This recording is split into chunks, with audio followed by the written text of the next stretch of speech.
Rasulullah Shallallahu Alaihi Wasallam merupakan nabi terakhir sekaligus rasul yang diangkat pada tanggal 17 Ramadan atau 13 tahun sebelum Hijriah atau 610 Masehi dengan usia 40 tahun. Ia memiliki sejarah dakwah pada periode Mekah.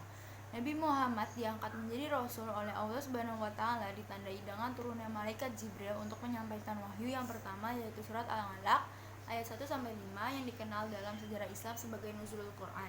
Setelah itu selama 13 tahun dari tahun 610 sampai 622 Masehi secara berangsur-angsur wahyu berupa ayat Al-Quran diturunkan kepada beliau sebanyak 4.726 ayat meliputi 89 surat, salah satunya surat Al-Muddatsir ayat 1 sampai 7 yang turun setelah wahyu pertama. Di mana surat Al-Muddatsir diturunkan dengan isi perintah Allah Subhanahu wa taala agar Nabi Muhammad SAW berdakwah menyiarkan agama Islam kepada seluruh umat manusia.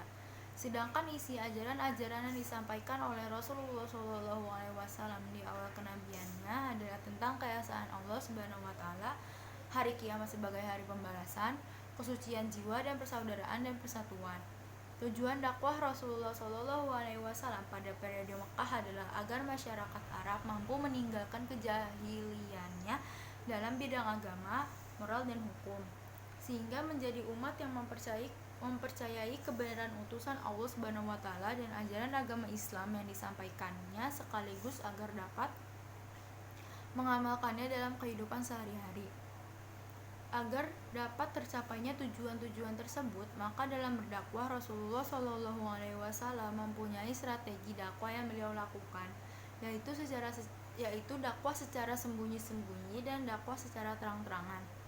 Dakwah Rasul secara sembunyi ini menyerukan agama Islam agar kepada para kerabat, sahabat, hingga orang-orang sekitar rumahnya.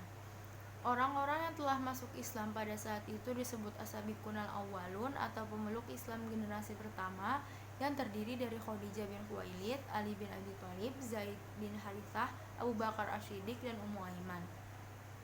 Sedangkan dakwah secara terang-terangan dimulai sejak tahun keempat kenabian setelah turunnya wahyu yang berisi perintah Allah Subhanahu wa taala agar dakwah itu dilaksanakan secara terang-terangan. Dua tahap dakwah Rasulullah SAW secara terang-terangan ini adalah mengundang kaum kerabat keturunan dari Bani Hashim untuk menghadiri jamuan makan sekaligus mengajak agar masuk Islam.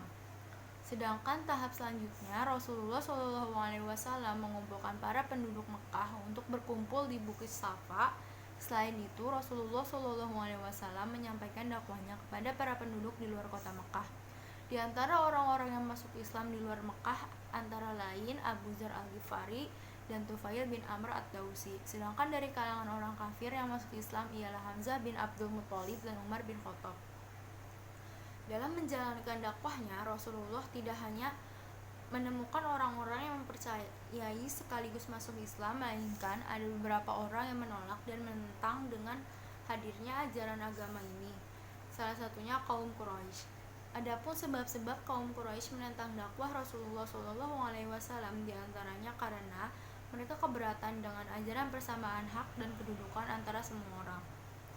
Mereka menolak adanya kehidupan setelah kematian. Mereka berat meninggalkan agama dan tradisi hidup masyarakat warisan leluhur mereka. Selain itu, mereka menentang keras dan berusaha menghentikan dakwah Rasulullah SAW sebab Islam melarang menyembah berhala. Dalam menghadapi tantangan dari kaum Quraisy, salah satu cara Nabi SAW dengan menyuruh 16 orang sahabatnya untuk hijrah ke Habasyah karena raja di sana memberikan jaminan keamanan. Sekian, terima kasih.